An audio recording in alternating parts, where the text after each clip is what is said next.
जय श्री कृष्ण।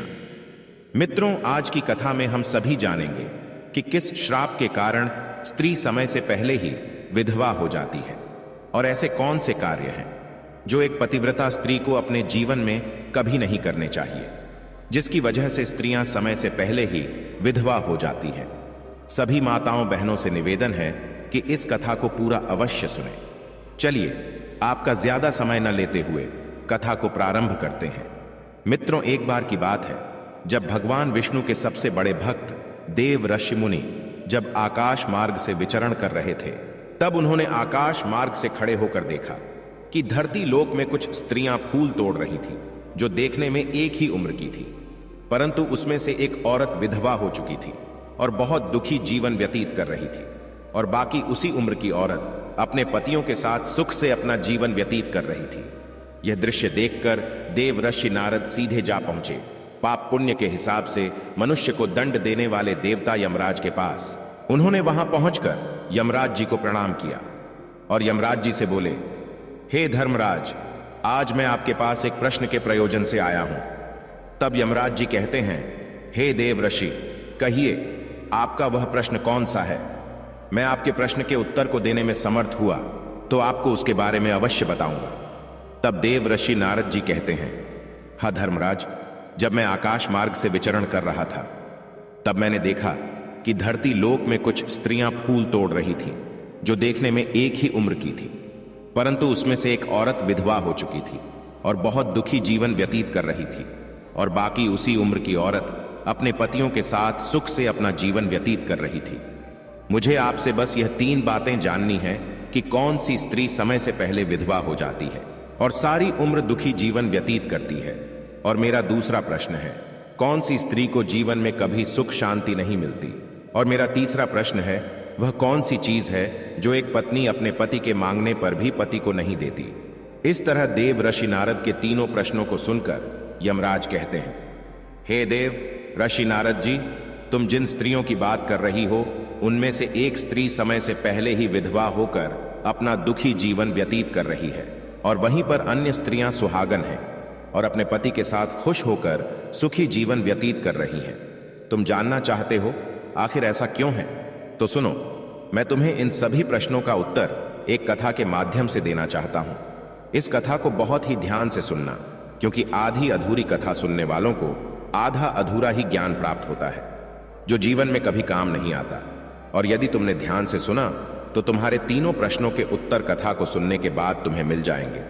फिर देव ऋषि नारद कहते हैं, हे धर्मराज, मैं आपको वचन देता हूं कि मैं इस कथा को पूरा सुनूंगा और संसार की समस्त नारियों तक इस कथा को आपके माध्यम से पहुंचाऊंगा। देव ऋषि नारद की यह बात सुनकर यमराज कहते हैं, हे देव ऋषि नारद, सबसे पहले मैं तुम्हें उस स्त्री की कहानी सुनाना चाहता हूं जो सुहागन बनकर सुखी जीवन जी रहे हैं। और जिस सुहागन स्त्री की तुम बात कर रही हो वह स्त्री और कोई नहीं बल्कि कौशल नरेश के नौकर की पत्नी है।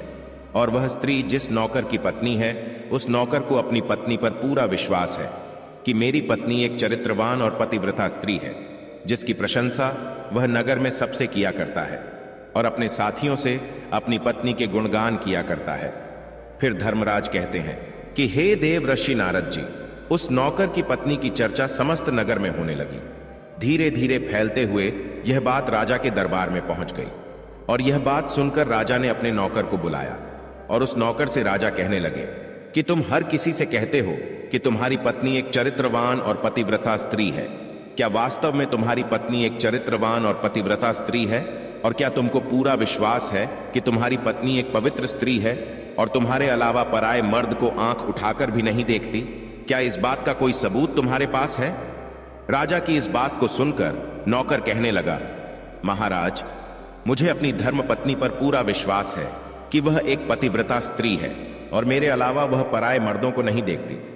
नौकर की इस बात को सुनकर राजा के एक मंत्री ने कहा, मैं क्षमा चाहता हूं महाराज, ऐसा कैसे हो सकता है कि एक स्त्री किसी अन्य पुरुष को न देखे?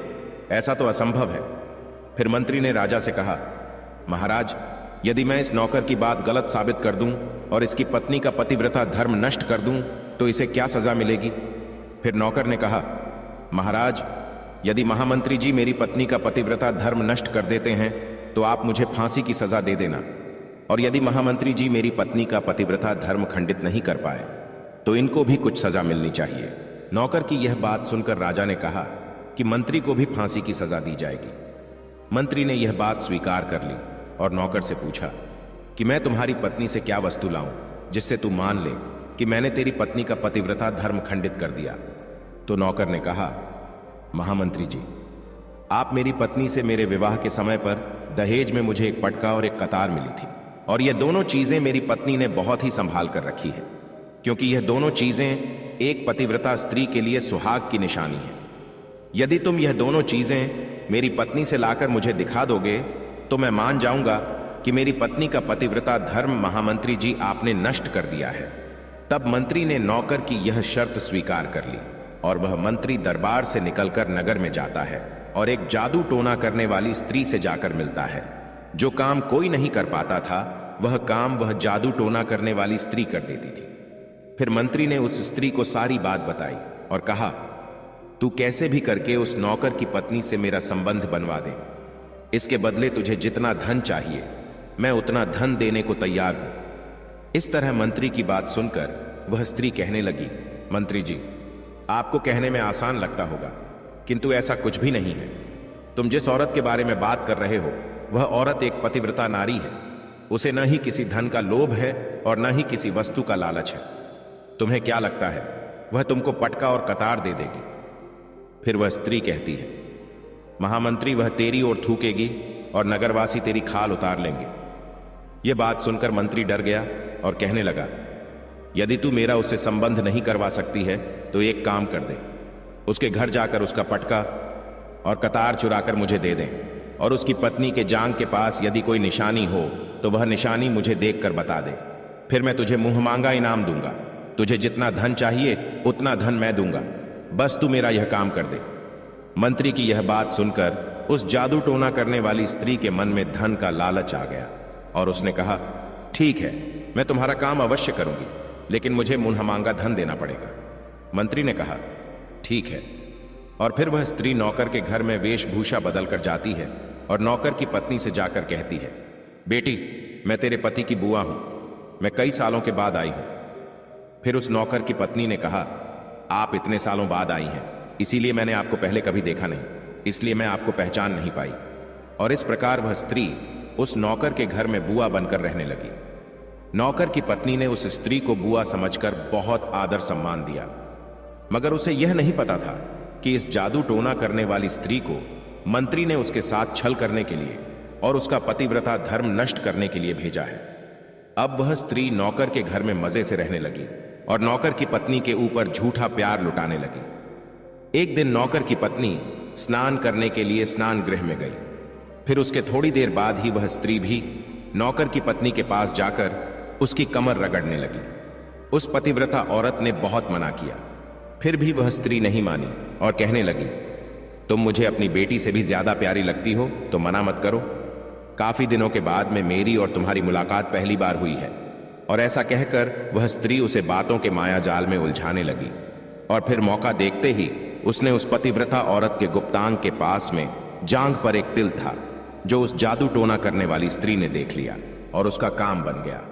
और जब स्नान करने के बाद में वे नौकर की पत्नी घर के अन्य काम करने लगी, इसी बीच उस स्त्री को पटका और कतार चुराने का मौका मिल गया और उसने पटका और कतार चुरा लिया और वहां से यह दोनों चीजें चुराकर भाग गई और सीधा जाकर मंत्री के पास पहुंची और उस मंत्री को पटका और कतार दे दिया और उस नौकर की पत्नी के जांघ पर तिल की निशानी है यह भी बता दिया।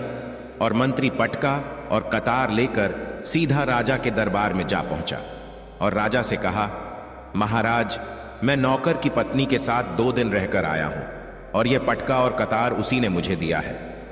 इस तरह मंत्री की यह बात सुनकर राजा ने तुरंत दरबार लगाया और नौकर को बुलाया।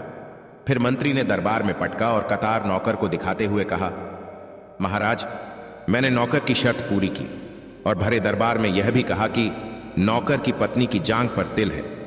यह भी बात सुनकर नौकर मान गया कि वास्तव में आज मेरी पत्नी ने अपना पतिव्रता धर्म पूरी तरह से नष्ट कर लिया है। अब नौकर का अपनी पत्नी से विश्वास उठ गया। राजा ने शर्त के मुताबिक नौकर को फांसी की सजा सुनाई।